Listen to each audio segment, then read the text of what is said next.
Ok.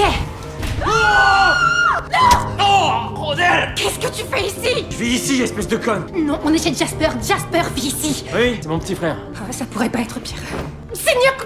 Le premier jour de son transfert dans la nouvelle école, Joanne attira immédiatement l'attention de James. James lui ordonna brutalement de céder sa place. Face à une demande aussi absurde, Joanne refusa sur le champ. T'es toujours aussi con.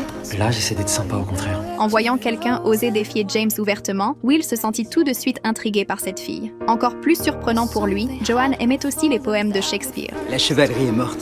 J'étudie simplement la concurrence. Parce que je représente une menace. Ça reste encore à voir. Face à la douceur et au romantisme de Will, le cœur de Joanne commença à s'agiter. Pourtant, elle ne remarqua pas James derrière elle et renversa accidentellement son café sur lui. Tu l'as fait exprès, j'en suis sûr. Quoi? Non, j'ai fait un grand geste et toi t'es arrivé. T'insinues que c'est ma faute alors que tu sais même pas tenir un gobelet?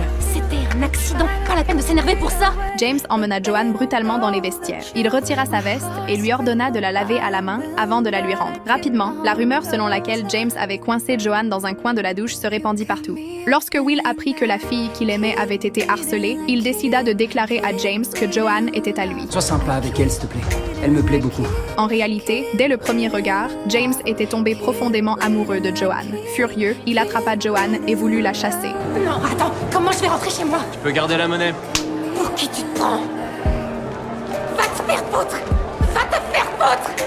Mes chaussures, je te déteste! Joanne ne comprenait pas pourquoi James la ciblait toujours. Alors elle ouvrit son téléphone pour consulter ses réseaux sociaux.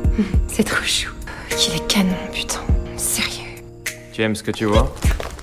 En regardant le visage de James, Joanne ressentit une émotion qu'elle ne pouvait pas expliquer. Pour aider financièrement sa famille, Joanne dut accepter un petit boulot de babysitter. Mais à peine avait-elle fini la présentation avec ses employeurs qu'un petit garçon se précipita dans la villa. Joanne n'eut d'autre choix que de le chercher partout, et elle rencontra accidentellement James.